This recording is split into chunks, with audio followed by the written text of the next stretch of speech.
Vamos por um filtro.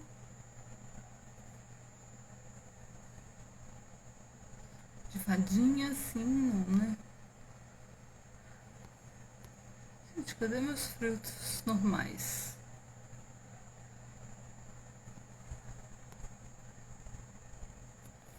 Ai, ai.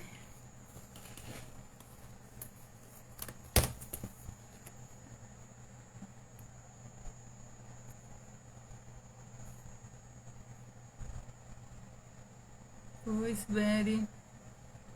Ai, eu quero ver o tempo.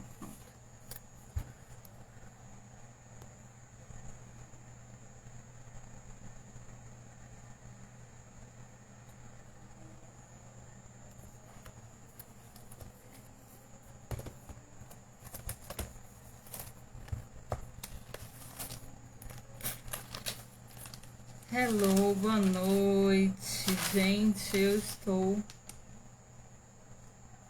super cansada. Porque eu fiz um treino, comecei um treino essa semana muito bom. Mas eu fico meio derrubada depois dele. Mas tá tudo certo. Live tá pronta, então é só eu seguir o roteiro aqui com vocês. Vocês não estão conseguindo ouvir?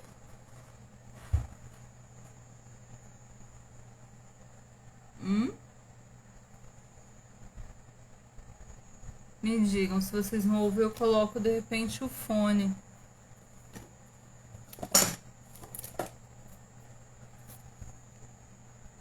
Mas eu odeio usar o fone. E aí, o que vocês me dizem? Ah, então tá bom, tá ouvindo. Beleza. Enquanto o pessoal chega, eu vou passar um brilho labial. Aqui nos meus porta-trecos. Aquele de infância, quem lembra?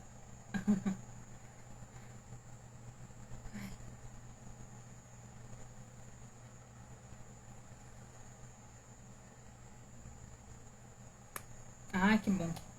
Obrigada, Sibeli. Gente, amanhã a Sibeli tem o trabalho dela, uma vez por mês. É um conto. Vou tomar minha mesa de trabalho. É um conto do Mulheres que Correm com os Lobos. E aí ela faz, né? Uma conversa, né? Uma partilha com as mulheres que participam ali online do grupo. E depois ela faz uma constelação com os arquétipos que aparecem na história e com que as mulheres ali do grupo trazem. É muito profundo, empoderador, curativo. Inclusive ontem eu postei um texto sobre esse trabalho dela, né?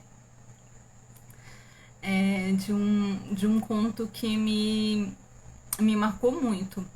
Né? Eu já tinha lido o livro, mas quando eu fiz o trabalho com ela, foi me dando outra perspectiva, assim, foi muito, muito interessante. Então vale para quem leu o livro, vale para quem não leu o livro. E tem, né, uma taxa de participação, né? É 44, Sibéria? Acho que é 44, né? Reais. O que mais? É super curativo, empoderador, assim. E o de amanhã acho que vai ser o La Loba, né? Que é logo no comecinho ali do livro Mulheres que Correm com os Lobos. Maravilhoso. Ai, gente, deixa eu respirar, beber minha água. Hoje vai ser assim. Eu vou fazer então uma parte aqui bem teórica, tá? Vai ser até um pouco chata, assim. Isso, R$ 44. Incluso os áudios do trecho do livro, a constelação que acontece no encontro ali online, né? Então, a constelação e o encontro online que acontece de uma vez. Participem, gente. Entre em contato com a Sibeli. Então, hoje vai ter a parte bem teórica sobre o texto, né, desse livro aqui, O Legado da Deusa, da Mirella Fowler. Essa edição é antiga, eu comprei na estante virtual, mas era na estante virtual de um livro novo, sabe? quando não é livro usado, é livro novo ainda, mas ele já estava esgotado quando eu comprei. Porém, ele foi reeditado ano passado, ainda bem, né?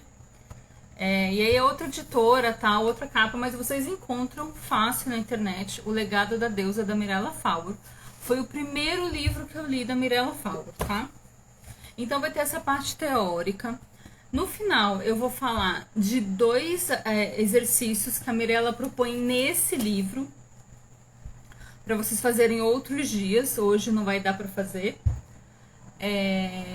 Mas aí vocês anotem para vocês fazerem sempre que vocês quiserem. E depois eu vou tirar uma carta. Como hoje a gente vai falar de deusa, eu vou tirar uma carta desse livro, O Oráculo Sagrado das Deusas, que também foi o primeiro oráculo que eu comprei, né? Não é da Mirella, é da Chris Walder. Que eu saiba, a Mirella não tem oráculo. Então eu vou tirar uma carta, uma deusa, para honrar o nosso dia de hoje, tá bom? Então fiquem até o final para vocês verem tudo isso. Eu vou deixar a live gravada, mas se vocês puderem ficar e participar comigo, vai ser muito, muito, muito, muito maravilhoso, tá bom? Tá, então vamos lá. Mirella, deixa eu ler aqui. Vamos contar sobre a Mirella, né? Porque a Mirella desencarnou esse final de semana. A Mirella não é a Miranda Gray, tá, gente? A Miranda Gray que nos iniciou como Moon Mothers, né? Ela tá viva, mora na Inglaterra. A Mirella, ela morava no Brasil, tá? Eu vou ler, tem a história dela aqui no livro. A fotinho dela, deixa eu mostrar. Tem foto dela no meu perfil, né? Esse livro é autografado, quem viu nos stories. Que eu encontrei no encontro de círculos de mulheres. Mirella Fowler é romena da Transilvânia. Olha só que simbólico isso, né?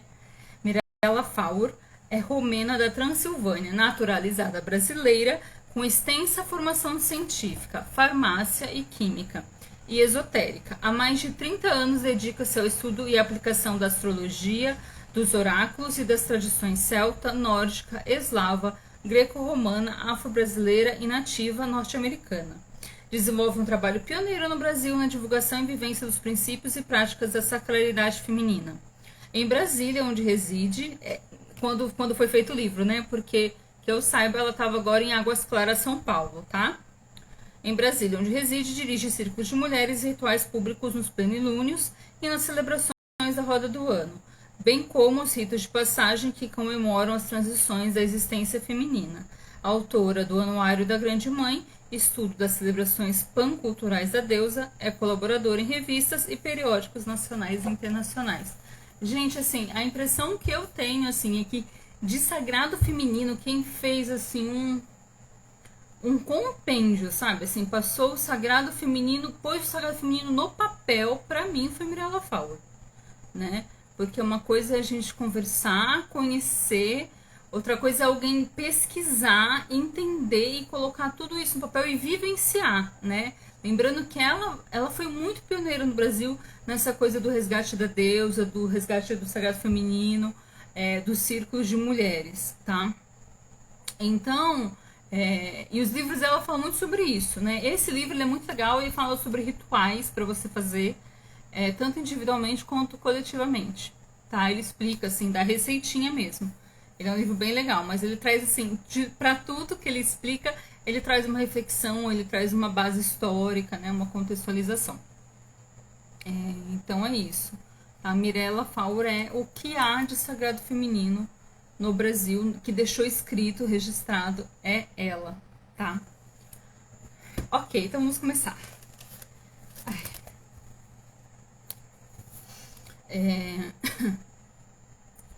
Então, assim, sim, abençoadíssima Mirella. Ela tem um monte de livros, gente. Eu acho que eu tenho eu acho que eu não tenho um só. Mas a gente pode. Vou ver se eu consigo fazer mais lives sobre os livros da Mirella. Eu falo pouco da Mirella aqui, apesar dela fazer muita base do meu trabalho, né? Foi onde eu comecei, assim, foi lendo Mirella. Mas eu falo pouco dela aqui no perfil. Eu prometo que eu vou falar mais. Pra gente começar a entender o que é esse retorno da deusa, né? A representação da divindade, né, do Deus, como uma figura masculina, né, a divindade como figura masculina, ela é muito recente na história da humanidade, tá? Muito recente. Ela é aí, se a gente está em 2022, ela é aí de uns 3.000 anos para cá, mais ou menos, tá? Antes disso, quantos mil anos a gente não teve de humanidade? Tá? Então a Mirella vai dizer que por pelo menos 35.000 anos a gente teve a representação da divindade muito mais focada numa figura feminina, tá? Na deusa. Então, assim, o que acontece? A gente, eu, vocês, todas nós, a gente nasceu numa cultura patriarcal e, por dizer assim, no Brasil, cristã, né?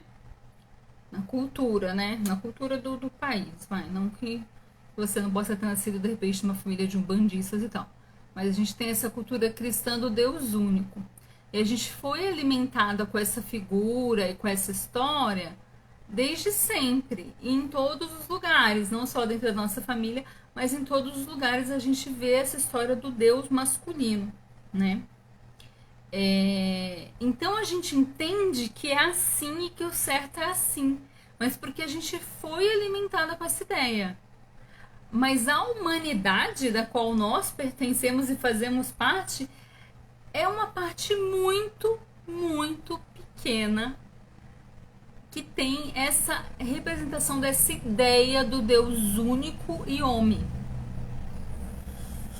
Então, por que não a gente retornar com a ideia da deusa? Só por esse argumento. Só com esse argumento de que é muito recente essa ideia de que Deus é homem, por que não a gente retornar com a ideia da deusa? Eu, Tárcia, particularmente entendo que Deus não tem sexo nem gênero, né?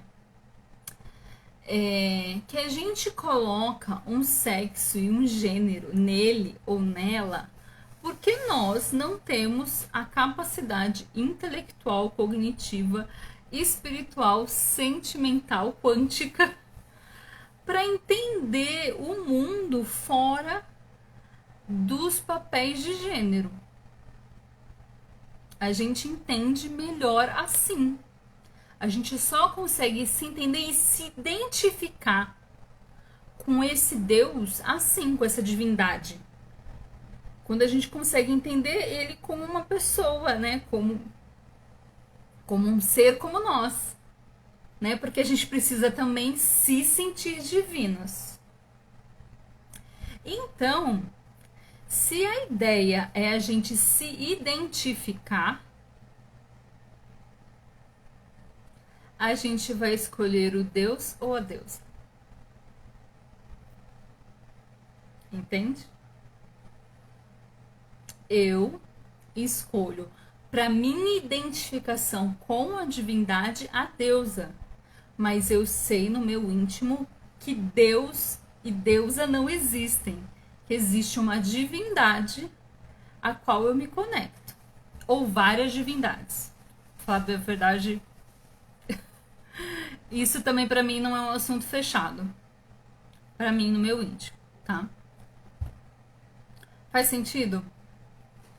Pessoal, eu já começo assim, né? Acho que o mosquito me pegou. Já começo assim, com o pé no peito, né? Quebrando tabus. Certo? Vamos lá. Agora a gente vai começar a falar sobre a história dos deuses.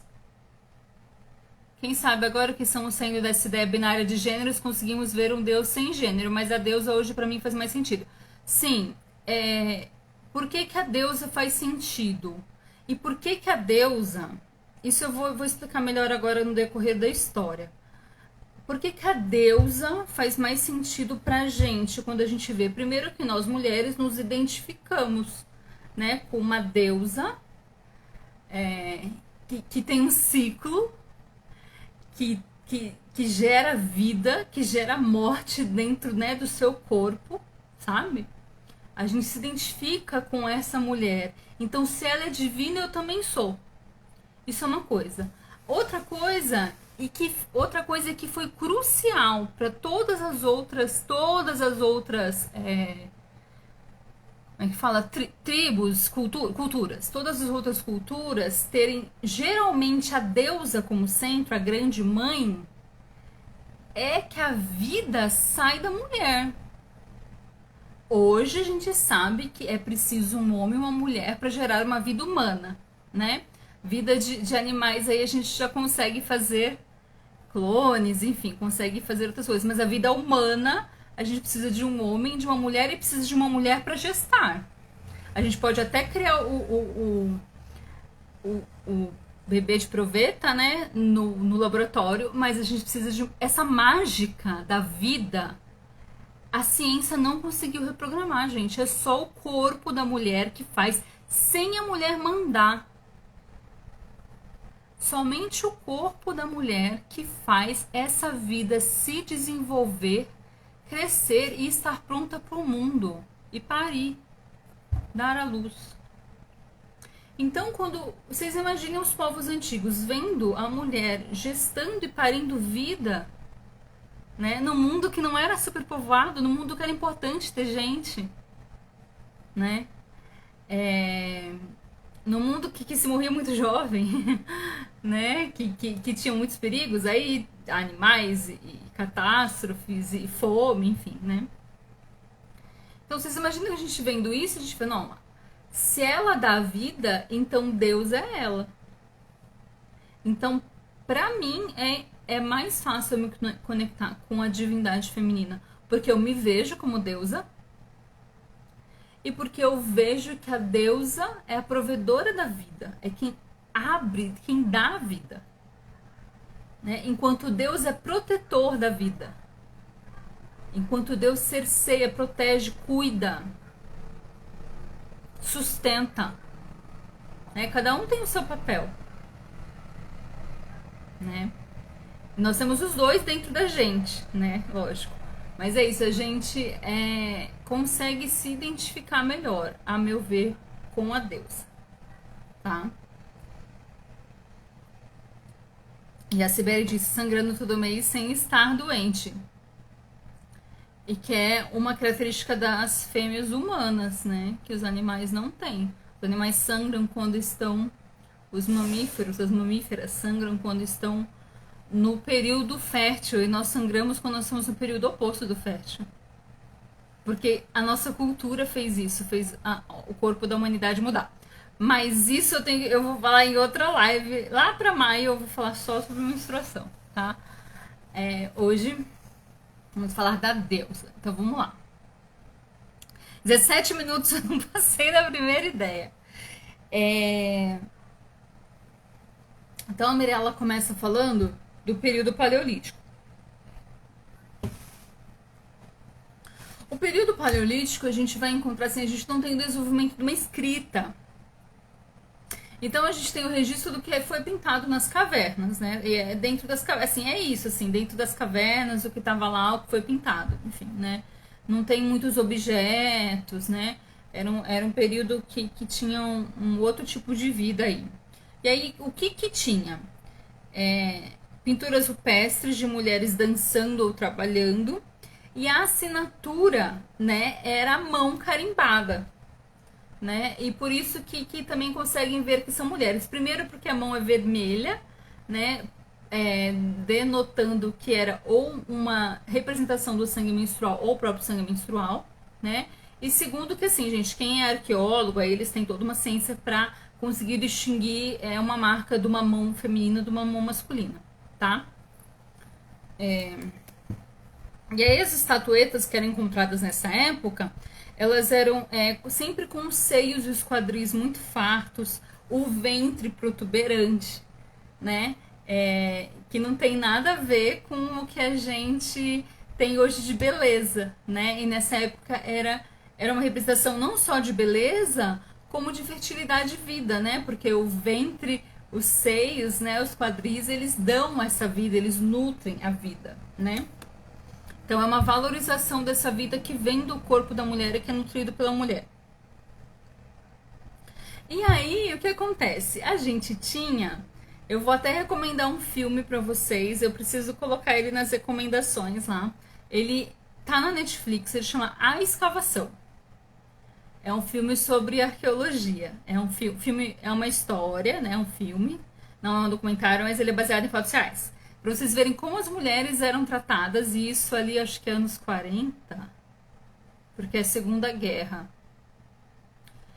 Como as mulheres eram tratadas, elas já tinham acesso à ciência, já tinham acesso à universidade, mas como elas eram tratadas na ciência.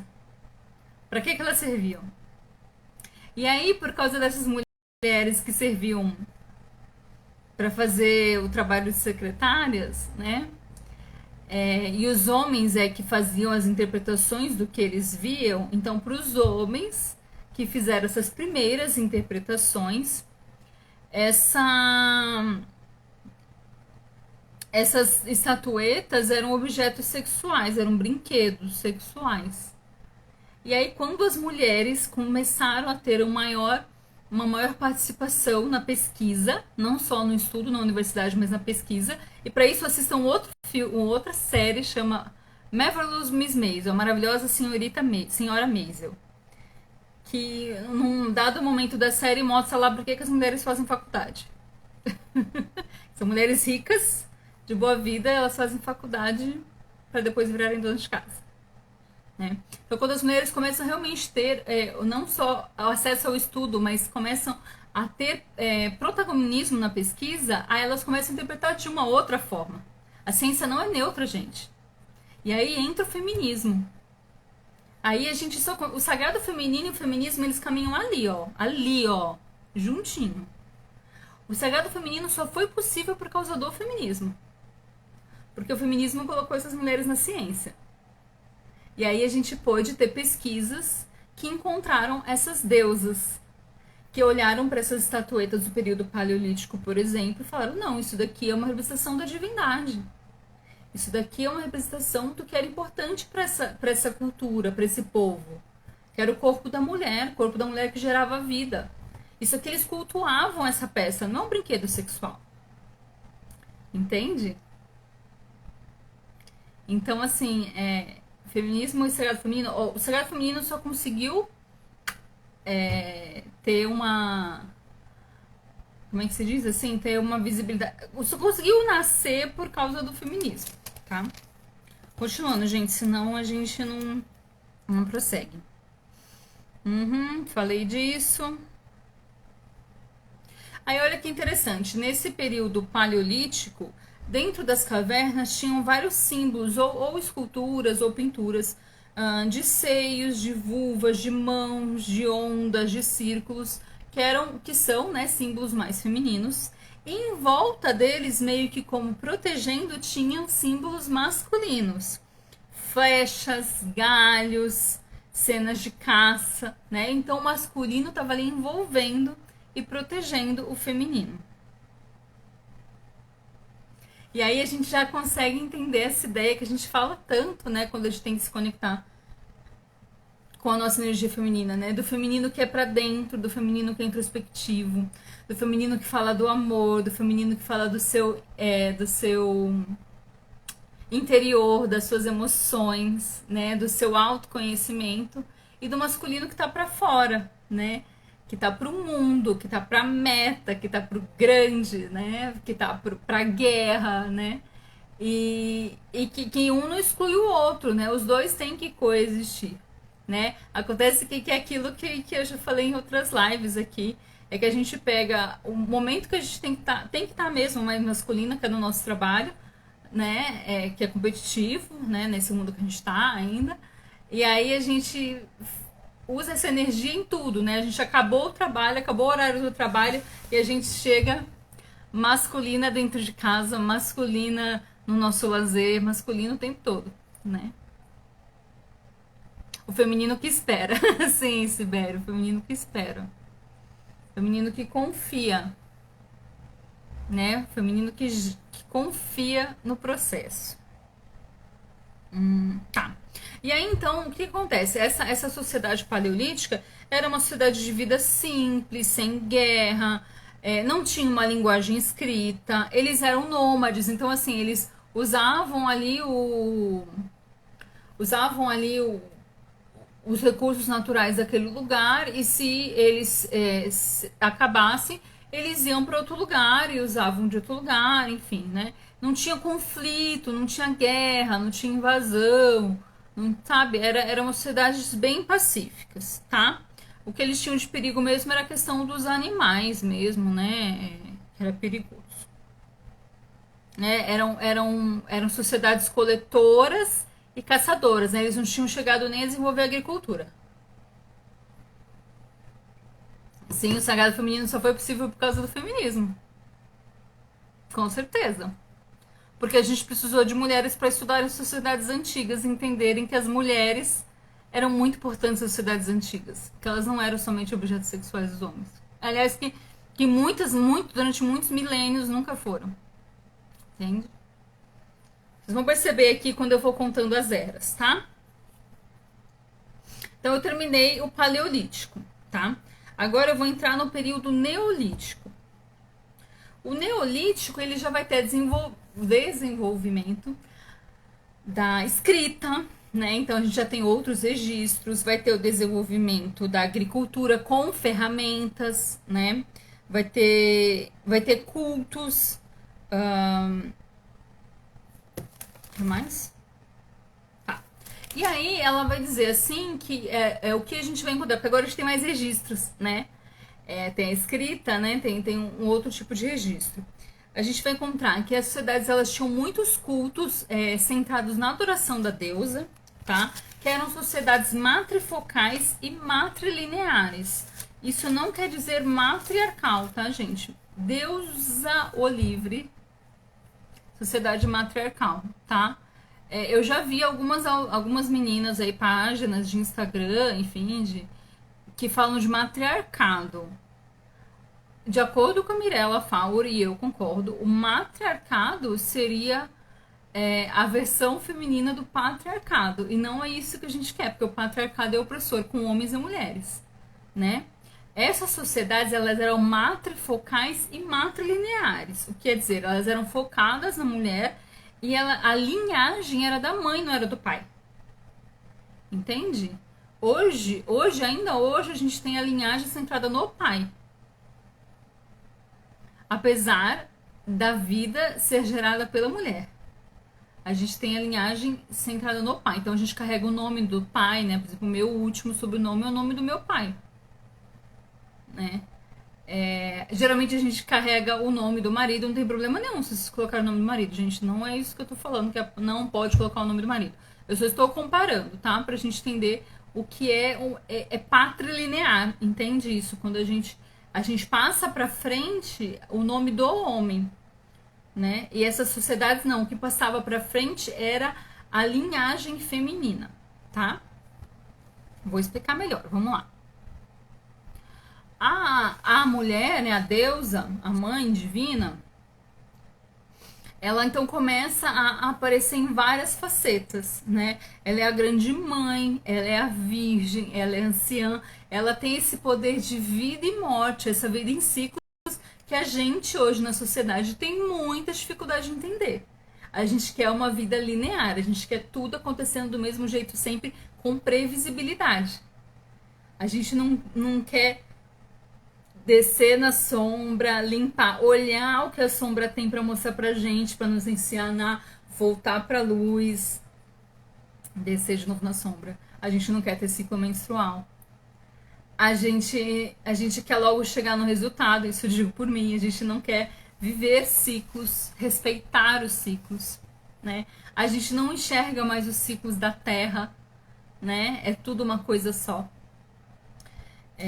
Então essa mãe divina do período neolítico, ela é essa mãe, né, essa mulher, essa deusa que tem as facetas do ciclo. E tem inclusive a roda do ano, né, que são as estações do ano, que é uma história da deusa, né? Então a deusa renasce, ela engravida, ela dá à luz a criança, ela fica velha, anciã, morre, nasce, cresce, entendeu? É isso que acontece no período neolítico. A deusa personifica essa roda. Vocês já ouviram falar de roda do ano? Eu não sou a melhor pessoa para falar de roda do ano, porque eu me confundo muito, tá? Mas tem uma roda do ano céltica, Wicca, né? Celta, Wicca, que o pessoal da bruxaria Wicca segue mais, e tem a roda do ano do xamanismo. Que é mais ou menos isso.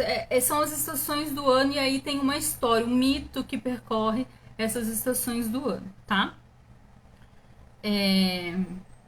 E aí o masculino, onde que ele aparece? Ele geralmente é o filho, ele é o consorte, né? O parceiro, ele é o irmão. Ele não tá abaixo da deusa, ele tá nem acima, ele tá ao lado da deusa. Vocês entendem como não é uma sociedade matriarcal? É matrifocal, não é matriarcal. O Deus e deusa estão ao lado, eles têm a mesma importância na roda do ano. Eles têm a mesma importância na roda da vida. Estão um ao lado do outro, tá? E aí, nesse período neolítico, vão começar a surgir os mitos. Os mitos dos deuses todos aí que a gente conhece. Começam a surgir, tá, gente? Começam a surgir. E aí a Mirella fala que nesse momento, então, a gente tem o poder do cálice. Tá? Que é o poder do útero, do cálice, da vida, né? Do que gera, do que acolhe, do que contém. Guarda isso, poder do cálice.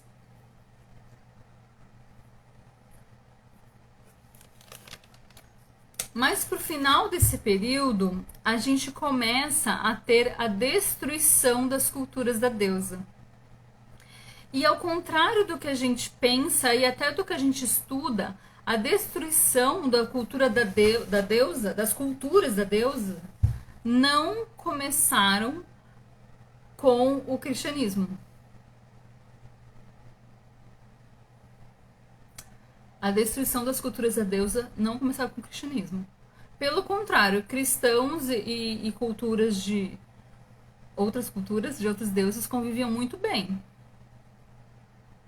Os primeiros cristãos, né, gente? Quando o cristianismo passou para o poder do Estado, é que a coisa... Quando começou a ter hierarquia, sacerdócio, é que a coisa desandou. Os primeiros cristãos, mesmo seguidores de Cristo, não tinham nenhuma questão com os seguidores da deusa. Não tinha essa relação de amor e ódio. Tá? De ódio, né? De ódio. Quem começou a destruir a cultura da deusa foram as invasões bárbaras. Por quê? As invasões bárbaras, então, eles eram povos... Aí vocês assistam, vou mudar uma outra série aí. Tem a série dos bárbaros, né? Tem a série dos vikings. Eu não assisti nenhuma das duas, tá, gente? Eu acho que é muito violência pra mim, acho que eu não dou conta. E tem o Último Reino. O Último Reino mostra bastante, mostra essas coisas das invasões, como que os povos recebiam essas, né? As pequenas, né? Pequenas aldeias, assim, de repente eles entravam, roubavam tudo, queimavam tudo, matavam todo mundo. Esses povos, então, eram povos violentos, né? Os deuses deles eram deuses masculinos e violentos. E aí a gente não tem mais o poder do cálice, a gente tem o poder da espada. Então esse poder do masculino, da espada, né? Mas esse poder que corta, que mata, que acaba, que dissemina, tá?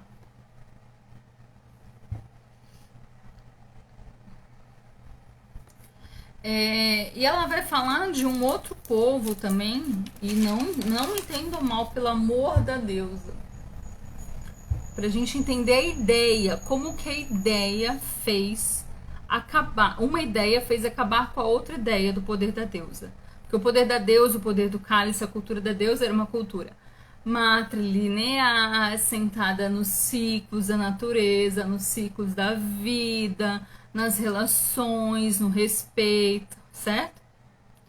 Aí a gente tem as invasões bárbaras, com deuses que te... Como é que se diz assim? O Deus, né, as histórias desses deuses, os poderes desses deuses, eles justificam que você pode ir lá roubar e matar e destruir tudo, entendeu? Você tem esse poder, tá?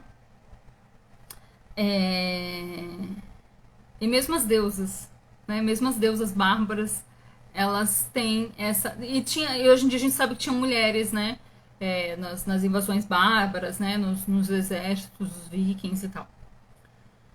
Mais uma vez, porque foram homens a estudar, acharam as ossadas, viram, olha, aqui tem um escudo e uma espada, então é homem. Escreve aí, fulano, homem. Aí quando você olha a ossada, o quadril é uma mulher. O quadril, aqui o fundo do olho, tem vários jeitos, né, de olhar.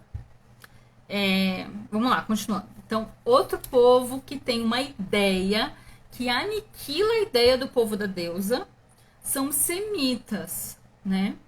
Os primeiros judeus ali. Porque os semitas, né, eles acreditam num Deus, o único que é Jeová, que é um Deus vingativo. Então é uma ideia muito diferente da deusa mãe, nutridora, acolhedora. Entende? É o Deus vingativo. É o Deus que você tem que tomar cuidado, porque se você não fizer tudo certinho, ele vai te punir. Entendeu? Olha a diferença da deusa e do Deus, né, do Jeová, que é o Deus vingativo, que ele vai punir todo mundo, vai punir esse povo inteiro aqui, vai soltar as pragas do Egito e não sei o que, certo? Entendem? Tá gostando, né, Lene? Que bom. Eu curto muito também isso da história, gente. Que bom que vocês estão aqui comigo, adoro. Quando eu peguei esses livros da Mirella pra ler, nossa. E faz assim, né? Porque assim, é a história que a gente estudou, só que é outra visão, entende? É a história que a gente estudou. Mas a gente vê da visão da espiritualidade das pessoas, como ela mudou, né? E aí, tanto as questões dos bárbaros quanto dos semitas, né? E até depois dos cristãos também, o que acontece? Tem uma hierarquia dentro dessas culturas, dessas religiões, das religiões e da cultura também, da política, né? Da vida em sociedade, existe uma hierarquia, né? E é uma hierarquia autoritária, que você tem que respeitar quem está acima de você a qualquer custo, e que essa pessoa pode decidir o que pode acontecer da sua vida a qualquer custo, que Deus pode decidir, entendeu? Então, esses povos, eles trazem a cultura da hierarquia autoritária, que é muito diferente, né, do que a gente tinha com a mãe, com a grande mãe, né, do deus e da deusa ao lado, ninguém estava acima de ninguém, olha só a diferença. Eles trazem as tecnologias de destruição, né, então as armas e as ferramentas, né, todas para guerra, para destruição, para queimar, para aniquilar povos, aldeias inteiras, né? Coisas que não tinha antes, né? Nos outros períodos, tá? E aí a gente tem uma cultura que é patrilinear. Então a linhagem é do homem. O homem, inclusive, pode pegar essas séries que a gente vê, esses filmes, tem vários, né? Que o homem pode pegar o filho lá da mulher, né? Da mulher que ele teve um caso, enfim, pode criar, pode dar para outra, ele pode fazer o que ele quiser. Ele pode criar longe da mãe, ele pode mandar matar, ele pode dar para outra pessoa criar, pode fazer o que quiser, né? Porque o homem tem a posse da vida. Olha só. Antes o homem nem a mulher, ninguém tinha posse da vida, a vida é sua. Todo mundo cuida da vida, protege a vida, nutre a vida. Mulher nutre, o homem protege. Não, o feminino, melhor falando, o feminino nutre, o masculino protege.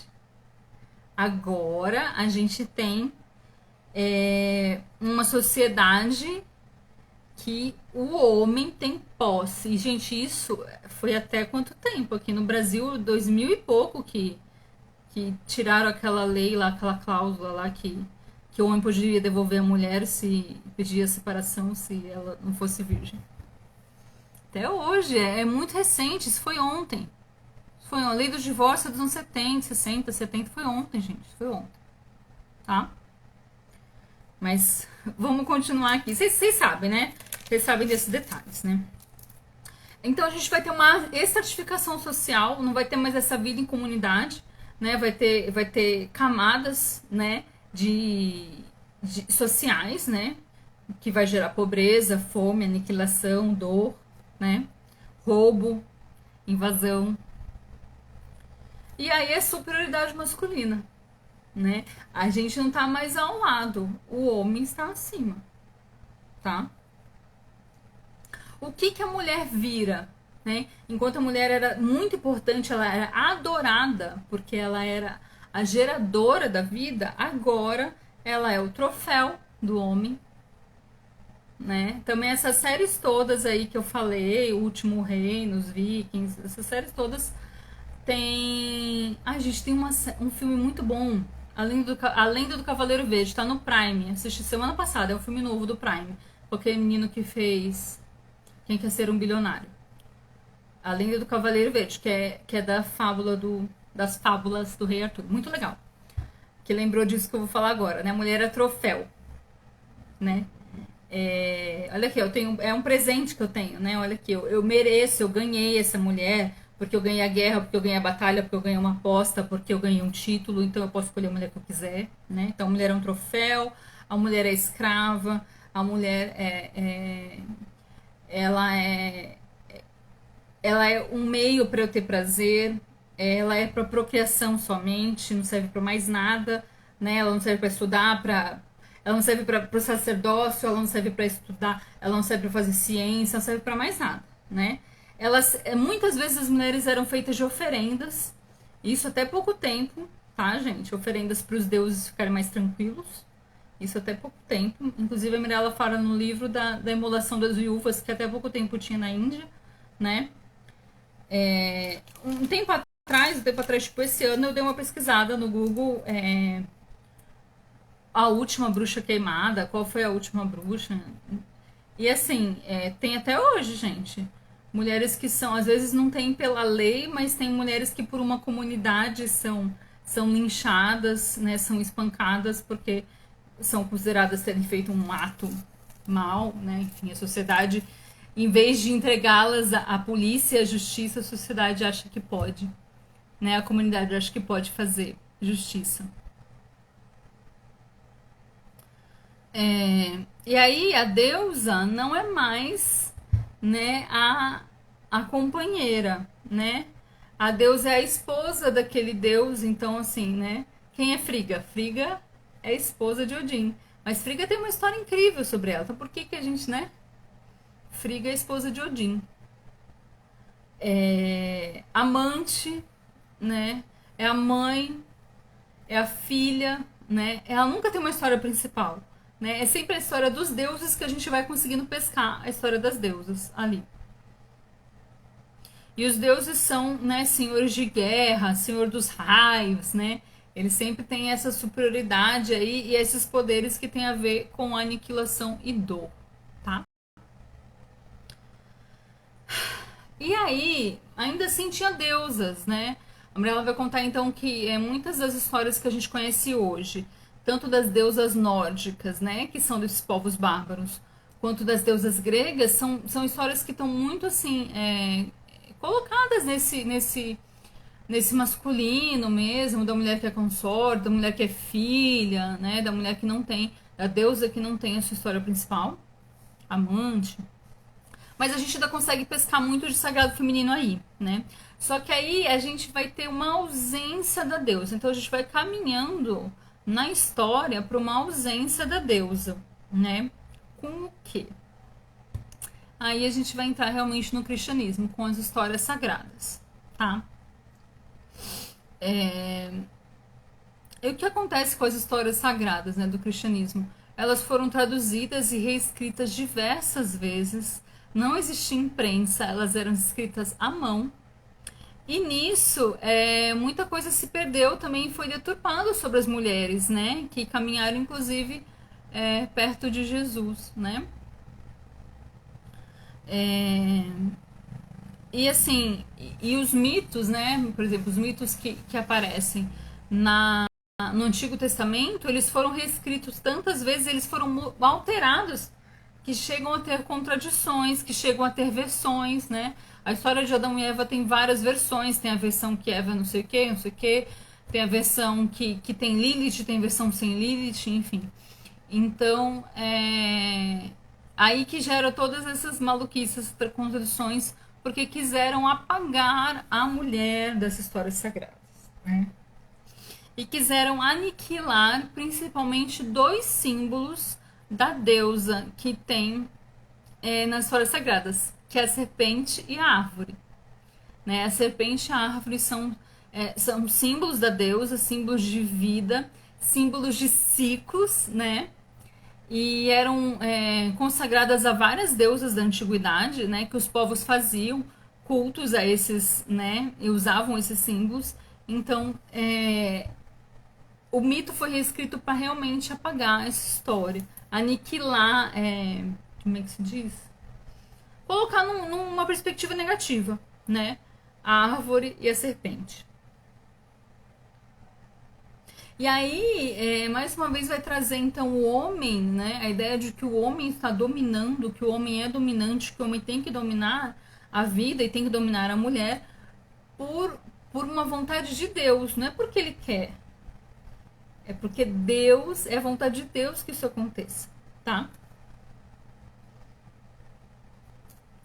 E aí, eu acho que é muito interessante que a Mirella fala assim, que mesmo as leis que protegem as mulheres, né, elas na verdade não são para proteger a mulher, elas são para proteger a propriedade do homem, que é a mulher. Não é porque a gente quer proteger a mulher, é porque a gente quer proteger a propriedade do homem.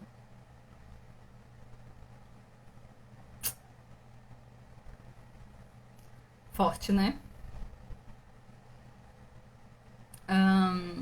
E o sangue menstrual também, ele nesse ciclo da história, ele começa a ser abominado, ele é um castigo, ele é um motivo de exclusão das mulheres, então as mulheres não podem participar da vida pública quando estão menstruadas, né? As mulheres são excluídas da vida pública porque menstruam, né? E aí esse processo começa aí, ele não existia antes, tá? Antes o sangue menstrual era sagrado. Eu falo muito sobre essa questão do sangue menstrual, gente. Tem um curso meu que tá no ar, chama Ser Mulher Cíclica, e tem aula sobre os mistérios do sangue, que eu também bebi da fonte da Mirella, também, né? E tem a aula, tem a apostila, tá tudo lá gravado, você pode ter acesso pelo link aí da bio. E são muitas aulas, são 27 aulas assim sobre nossos ciclos. Tem aula bônus sobre o sagrado feminino também, bem mais aprofundada do que essa que eu tô colocando aqui. Com citações da Mirella e tal, e outras autoras. Material para download e exercícios, tá? E tem assim uma aula completa sobre os mistérios. Sobre menstruação, acho que tem umas 4 aulas, tá? E os mistérios do sangue, acho que é uma aula, se eu não me engano. Olhem lá. E aí, se vocês quiserem aprofundar, tá lá. E uma outra coisa que acontece, então, é que o sexo também até então não era motivo de tabu, e ele vira um tabu, o sexo é corrompido, né? O sexo até então era sagrado, e aí, de repente, ele vira um motivo de tabu, tá? Ele não é de Deus. Beleza? E a única herança da deusa que a gente tem nessas histórias sagradas, né, no cristianismo, é Maria, né? Mas Maria incorpora, primeiro que Maria incorpora somente o arquétipo da virgem e da mãe, né? Não tem os outros arquétipos todos, né? Da anciã, da feiticeira, da guerreira, né? A Maria mortal, o Deus é imortal, mas Maria é mortal, né? Então ela está abaixo de Deus, ela não é divina, né? Isso eu tô falando assim, do jeito que ela é mostrada, tá, gente? Não do jeito que a gente sente, né, Maria? Porque pro sagrado feminino, Maria é uma deusa, né? A gente se conecta com essa deusa que representa tão bem, né, o arquétipo da mãe. O cálice, né, então, que tinha essa representação do útero, ele vai virar pia batismal, né? Então, assim, as coisas ficam mais confusas, sabe? Elas não têm ali, porque você vai falar assim, Tarsa, mas tá vendo? Ó, tem o feminino aqui no cristianismo, gente, eu vivi, né, cristã minha vida inteira, espírita cristã, né?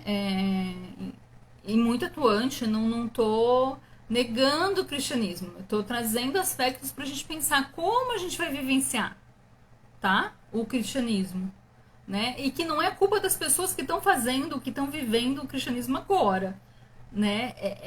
É todo um legado que elas trazem de pessoas que muito, muito, muito lá atrás fizeram com a intenção de aniquilar os cultos da deusa, né? Então eles incorporaram e deturparam esses significados, né, para poder colocar os povos que continuavam fazendo os seus cultos dentro da igreja, tá?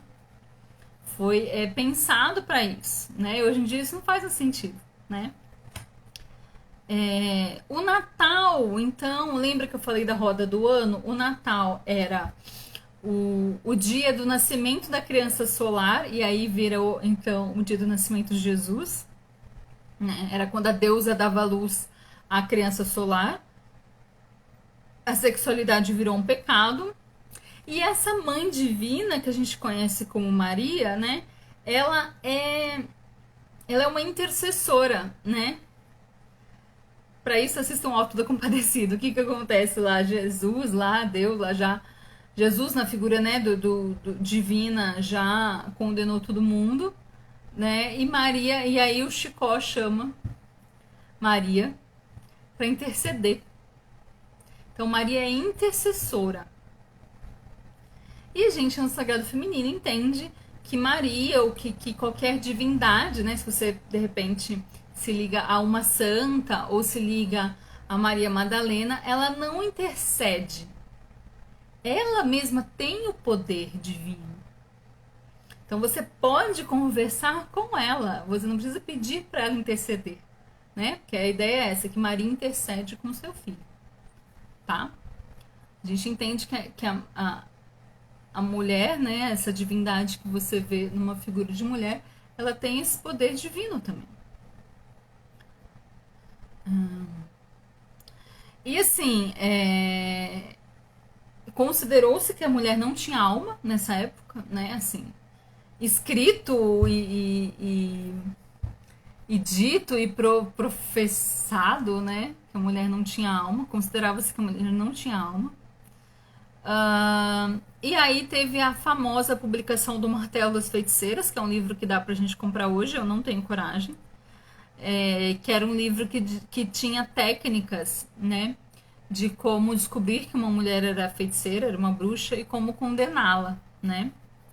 Técnicas de tortura, né? Para tirar as informações dela e para condená-las.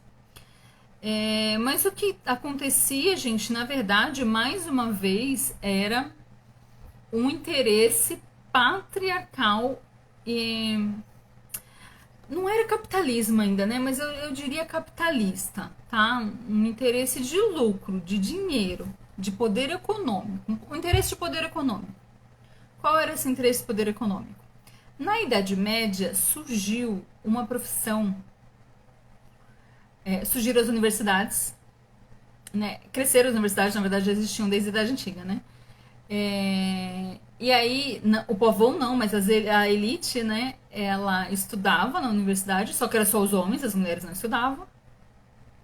E surgiu uma profissão aí, que era a profissão do médico. E o médico, ele ganha dinheiro para fazer as coisas, né? E o médico, então, ele concorria com as parteiras, com as bezendeiras, com as curandeiras, porque as pessoas procuravam essas mulheres que elas já estavam acostumadas a procurar. Não é que um é melhor que o outro, não é isso que eu tô falando aqui, né? Aliás, sempre que vem, né, que as mulheres vêm tratar com a gente faz uma terapia, a gente não substitui nem o tratamento médico, nem o tratamento psicológico, nem o tratamento psiquiátrico, né? Que é médico. Mas vocês percebem que as pessoas estavam acostumadas a ir, né, nas bezendeiras, nas curandeiras, nas parteiras, a procurar essas mulheres que muitas vezes não cobravam pelo trabalho delas, que eram por troca, por escambo, né, porque se vivia ali em comunidade. E aí, então, as pessoas não estavam indo nos médicos, dar dinheiro para eles, né? Então, foi um interesse econômico matar. todas essas mulheres, condená-las como bruxas e matá-las. Foi um interesse econômico de uma classe trabalhadora que estava surgindo, que era a classe dos médicos, né? Ai, vamos falar de coisa boa agora? Gente, continuem comigo, ó, 55 minutos, continuem comigo. Eu vou falar mais um pouco de história. Eu vou dar 2 exercícios e vou tirar um oráculo pra gente, tá? Então fiquem aí. E aí, como que a deusa está retornando? No século XX, graças ao movimento feminista, que teve novas profissionais, né, mulheres à frente de pesquisas, mulheres à frente de revisar as pesquisas que os homens tinham feito, mulheres escrevendo artigos, publicando, escrevendo livros, dando novas interpretações para a história. Aí que o sagrado feminino começou a ressurgir.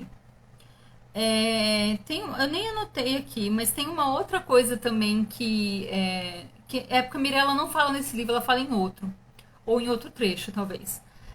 Uma outra coisa que também ajudou muito o sagrado feminino a ressurgir agora no século XX foi a hipótese de Gaia, que é a hipótese de que a Terra é um ser vivo, né, uma deusa, né, e que elas têm esses, né, ela tem uma dinâmica de um ser vivo, né, e que a gente precisa respeitar e cuidar desse planeta. E aí todos os movimentos ecológicos, eles vieram a trazer de volta o sagrado feminino também, esse respeito à terra, né, que nos nutre, que cuida da gente, que é a nossa mãe, né, onde a gente vive.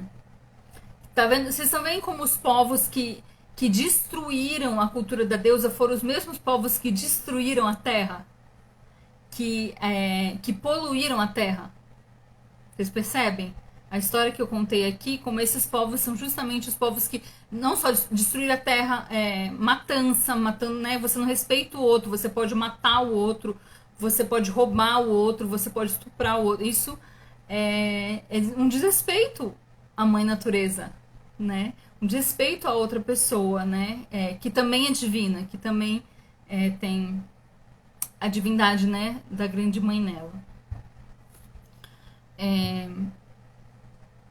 E aí, então o que aconteceu? Durante 2000 anos, a gente viveu conhecendo, né, principalmente, vamos falar de Brasil, cultura ocidental, Brasil. A gente cresceu conhecendo um estereótipo masculino do Deus, né? E nenhum arquétipo, um estereótipo, não é nem arquétipo, e nenhum arquétipo feminino. O estereótipo é aquilo que é estereotipado, né, que impõe um padrão estranho, né, estereotipado, doente, né? E arquétipo é aquilo que fala da essência, né? Então a gente não conheceu nenhum arquétipo feminino, né? E aí isso causou o quê? Uma dependência psicológica das mulheres muito grandes, né? As mulheres não tinham alma, não tinham vida, não tomavam decisões, né? Todos os poderes femininos perderam todo o seu significado. Então, o nosso poder de vida, morte, vida, de intuição, de sacerdócio mesmo, que as mulheres eram sacerdotisas, né, eram oráculos. Esse poder todo nos foi, durante 2000 anos, ele nos foi tirado, né, escondido, né, falaram pra gente que não existia. Isso trouxe pra gente uma saúde psíquica bem frágil, né, a gente, durante esse tempo ficou sem, mas agora a gente tá cuidando de novo, né. E a poluição da terra também, né? Esses 2000 anos, então, trouxeram como consequência a poluição e o descuido, né? Com a terra. Vocês podem ver que, gente, governos que são machistas são governos que aniquilam a natureza, que desmatam, que queimam, que não respeitam os povos originários. Tá muito ligado, gente. Governos que não respeitam a natureza grande mãe, não respeitam as mulheres, não respeitam. O desrespeito à natureza é o desrespeito à mulher, ao feminino. Isso é assunto para outra live, mas vocês entenderam, né? Olhando aqui meu caderno. Eu acho muito interessante que a Mirella vai trazer que teve uma moça, Demetra George, uma escritora, e que ela escreveu um monte de livros, de artigos, e que ela coloca como um marco para o retorno da deusa. Eu não lembrava disso. A descoberta de asteroides que receberam o nome de deusas. Então os cientistas descobriram vários asteroides e eles deram nomes das deusas, né? E aí a gente começou a trazer os mitos dessas deusas de volta porque o nome delas ficou em voga. Olha só que interessante. Então legal, né? A gente conhecer também um pouco do espaço, cabelo aqui caindo, trouxe pra gente o retorno da deusa, né? E aí, o que, que é pra gente fazer hoje? Assim, como é que a gente hoje traz esse sagrado feminino, retorna essa deusa, né? Pra gente viver em comunidade como eram os povos coletores lá do período paleolítico? Não, não é isso, né? Mas a gente consegue trazer de volta, né, com esse sagrado feminino pro nosso dia a dia a deusa, né? E aí ela vai dizer que a primeira coisa é conhecer, meditar e aplicar os atributos e as qualidades das deusas antigas na vida cotidiana. Então a gente conhece as histórias delas, pesquisa, conhece as histórias dela, compreende as histórias, pega dessas histórias os arquétipos, as ideias, os sentimentos, as sensações que podem interferir positivamente na sua vida e começa a aplicar isso na sua vida, começa a puxar esse poder das deusas para você, para sua vida. Entende?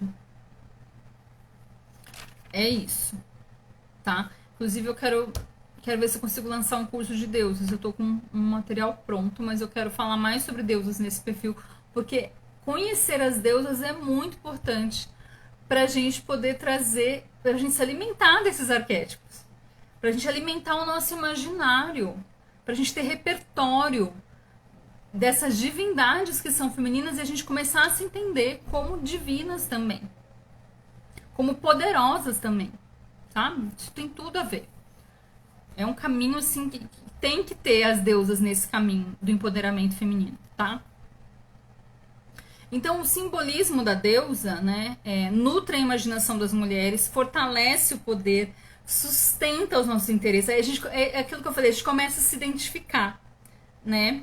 As nossas necessidades, a valorização do nosso corpo, né? O nosso coração, mente e espírito. Quando a gente começa a conhecer essas histórias, a gente começa a sustentar e começa a se ver, né? A enxergar esses poderes em nós.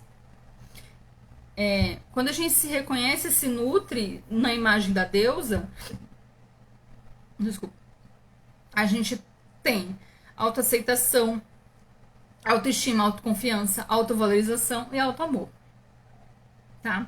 E aí, o que vai acontecer? O sagrado feminino, então, não é uma nova religião, né? Pra mim, o sagrado feminino é uma filosofia de vida que aí você vai inserindo coisas na sua vida de acordo com o que faz sentido. E qual que é a base dele de acordo com a Mirella, né? Todo ser humano é sagrado, né? Não tem mais essa um sagrado, o outro não, um é melhor que o outro. Sinto muita falta das deusas brasileiras, tá? Digo, quando falamos sagrado feminino, são deuses de fora. Depende, você tá vendo o livro de quem? Eu posso criar uns conteúdos, tá? Posso ver, mas, por exemplo, eu me baseei. Os livros do Claudinei Prieto tem de tudo, gente. Os livros do Claudinei Prieto tem. Eu gosto muito da Cristina Balieiro, porque ela fala das deusas indígenas e das deusas afro-brasileiras, né? Então tem sim, tá? Pra gente se conectar.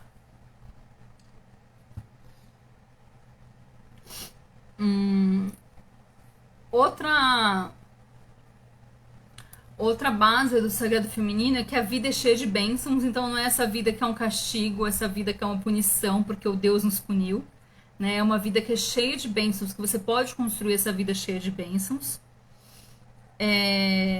Não existe pecado original, um pecado pelo qual você está pagando agora, né? A gente está vivendo, aprendendo, errando, isso faz parte da experiência humana, tá? Então não tenham medo, né, de punições, né? Um medo de nossa, eu vou ser punida se eu errar, não pode, isso não pode acontecer, né? E todo mundo tem, cada um tem o seu poder e a sua sabedoria. Então o poder e a sabedoria de cada um é valorizado do jeito que é, tá? E a grande mãe é a fonte eterna de amor, compaixão, bondade, criatividade, cura, poder e sabedoria. Então a gente se conecta com essa divindade e a gente tem toda essa graça, entende? A gente não se conecta com essa divindade com medo de ser punido. A gente se conecta a essa divindade porque ela é nossa mãe. Quando eu dou curso assim, eu falo isso, gente, mas vocês, quando querem pedir alguma coisa, quando vocês estão chorando, quando tá doendo, vocês vão pro colo de quem? Pro colo do pai ou pro colo da mãe? Não desmerecendo os homens desse Brasil, os pais, não falando isso. Mas vocês percebem que a imagem de colo de mãe traz mais alento? Então, como a gente se conecta espiritualmente com uma imagem, com uma coisa que a gente imagina, que a gente entende, compreende a nossa maneira, compreender como esse colo da mãe que nos nutre, que cuida, que nos protege, não é mesmo? É outra coisa. Quando eu mudei essa chave, gente, tudo mudou na minha vida. Tudo mudou. Tudo mudou. Tá? Gente, terminei. Vou dar os exercícios. Lene, eu vou tirar uma carta do oráculo. Quem sabe não sai. Esse oráculo aqui, Oráculo Sagrado das Deusas, acho que vou tirar agora já. Ele tem deusas afro, tá? Ele tem deus indígena. Tem um outro oráculo. É que assim, as deusas indígenas no Brasil, elas foram muito dizimadas, né? A gente não conhece mesmo, conhece poucas. Tem, eu acho que é mais as Icamiabás. Aí não tem nesse oráculo, tem no oráculo da Claire Barbiero. Tem um outro oráculo muito legal, que é a deusa Respira, que às vezes eu tiro aqui. Que ele é uma moça que é latina. Agora eu não sei qual país que ela é, gente, aqui da América Latina. Então tem várias deusas, além das deusas que a gente já conhece, tem deusas afro-brasileiras e tem deusas latinas também, que eu não conhecia, deusas muito interessantes, assim, latina. Né? Demais mesmo. Então, assim, né? Vai conhecendo.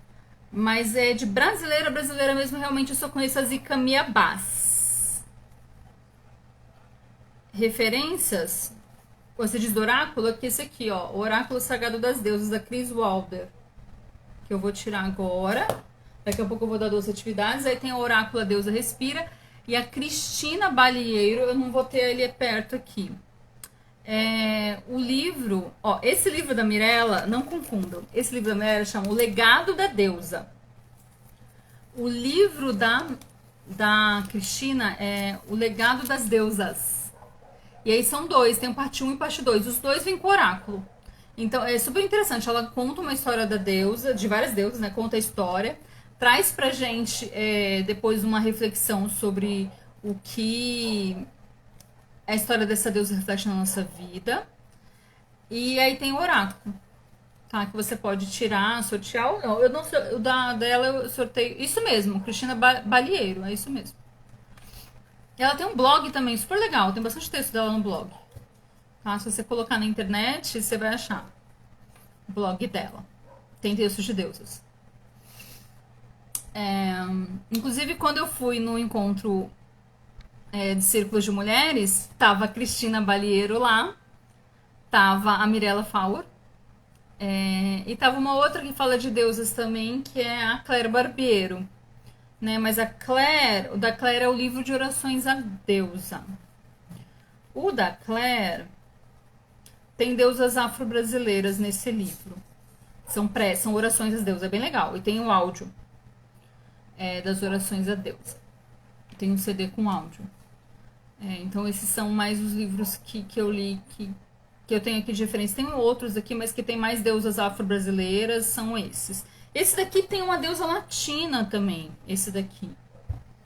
É uma deusa da Amazônia, mas eu não sei se é Amazônia brasileira, acho que não. Chama Simide. Simide, acho que é. Não sei se ela vai sair hoje, vamos ver, acho que não.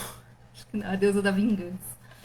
Então, gente, eu vou tirar um oráculo então pra nós. E depois eu vou dar os 2 exercícios, tá? Então, mas eu tô com ideia de lançar aí um curso com deusas. e com exercícios pra gente se conectar, porque eu acho que é importante, porque foi um jeito que eu me conectei, sabe? Que eu comecei a entender que eu era feminina e sagrada e que isso era bom e que eu era divina e tal. E comecei a trazer esses poderes pra minha vida, né? Minha vida era muito vazia de poderes antes, sabe? Ou eu tinha muitos poderes masculinos, mas que não fica, né? Você não fica completa, assim. Você fica muito esvaziada mesmo, né? Então, quando eu comecei a preencher com esses poderes das deusas femininas da minha vida, foi outra coisa.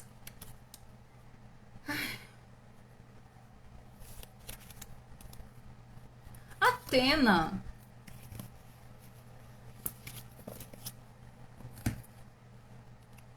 Seja independente, ouça a sabedoria dentro de você, deusa da sabedoria, Atena.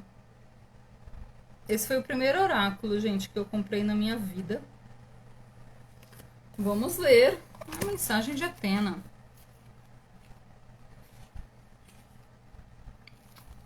Deusa da sabedoria, brilho, razão e independência. Filha do deus grego Zeus, com sua primeira esposa Metis, seu nome significa sabedoria. Atena nasceu em circunstâncias inusitadas. Ela emergiu da cabeça de seu pai totalmente vestida e inteiramente armada, depois que Zeus cortou a própria cabeça com um machado para aliviar uma dor de cabeça. Atena optou por devotar a sua vida à sabedoria e à arte, evitando assim as intrigas dos deuses e das deusas. O principal atributo físico da deusa são seus brilhantes olhos cinzentos, que mostram sua clareza de propósito. Embora muitas pessoas associem Atena com a guerra, frequentemente ela usa mais o raciocínio do que a força para vencer seus inimigos. Ela também se destaca pela sua habilidade como artesã. Assim como Atena foi incubada dentro da cabeça de Zeus, todos nós temos sabedoria no nosso cérebro. Sua história nos encoraja a pensar de modo independente. Seja independente, ouça a sabedoria dentro de você. Linda, né? Ok, vamos lá.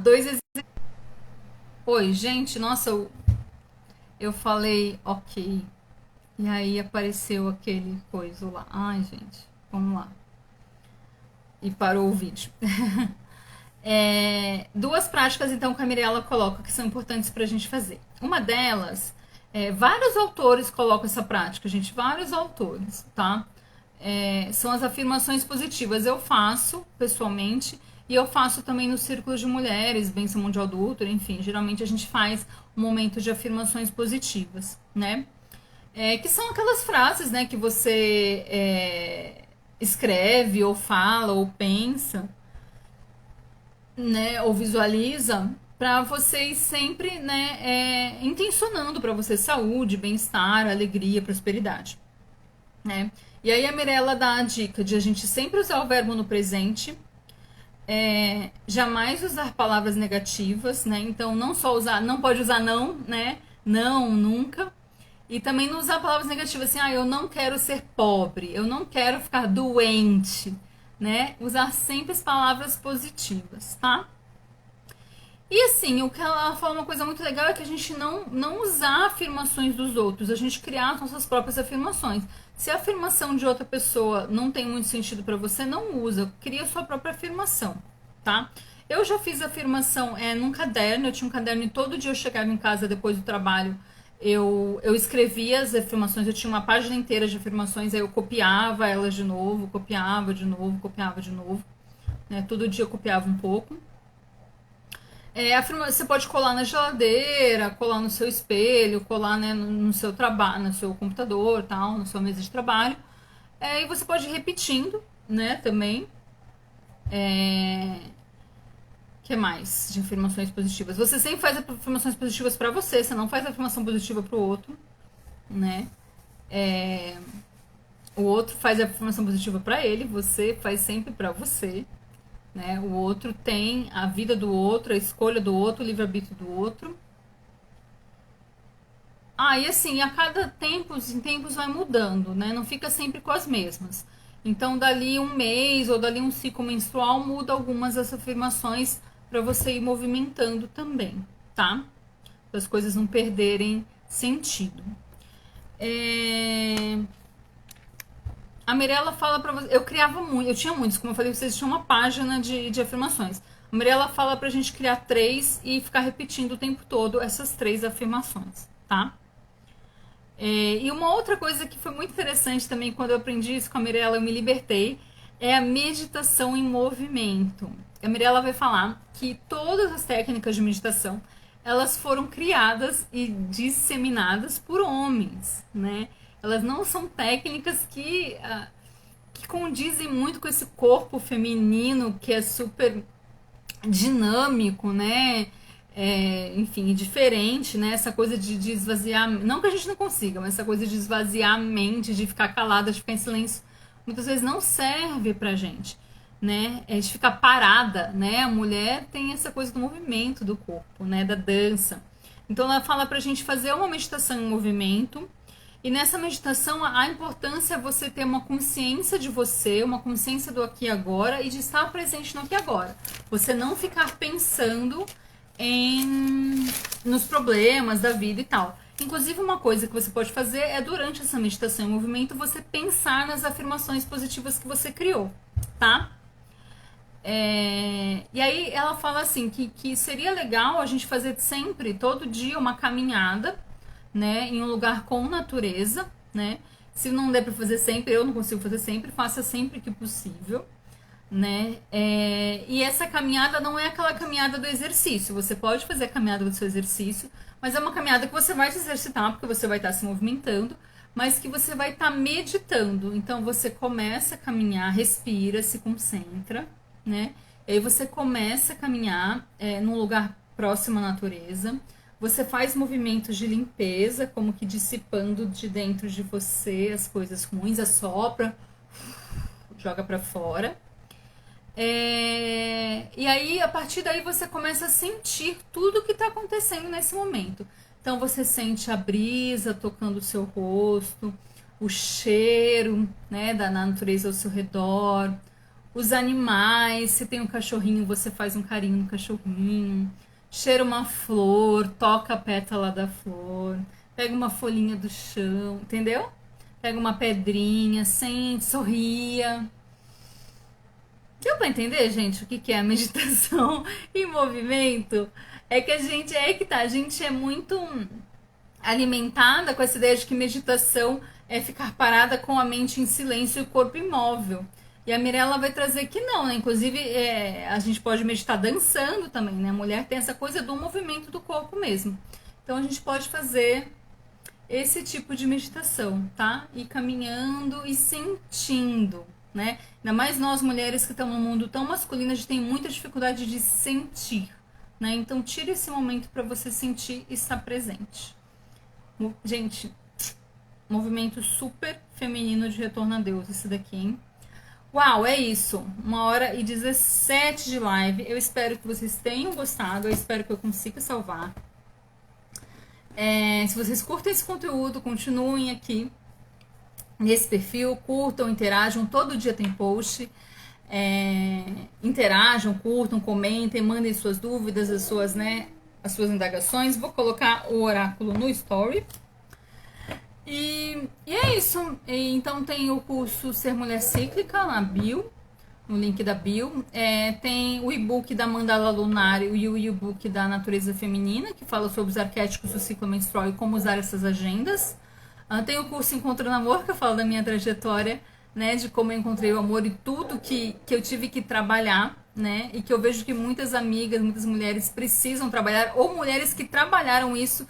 E eu fico, poxa, agora eu entendo como que ela conseguiu chegar nesse caminho. Tudo embasado em leituras, né, em estudos. E em breve aí quero ver se eu consigo lançar um curso de deusas também, tá? Boa noite pra vocês, fiquem bem e até daqui a pouco. Um beijo, tchau.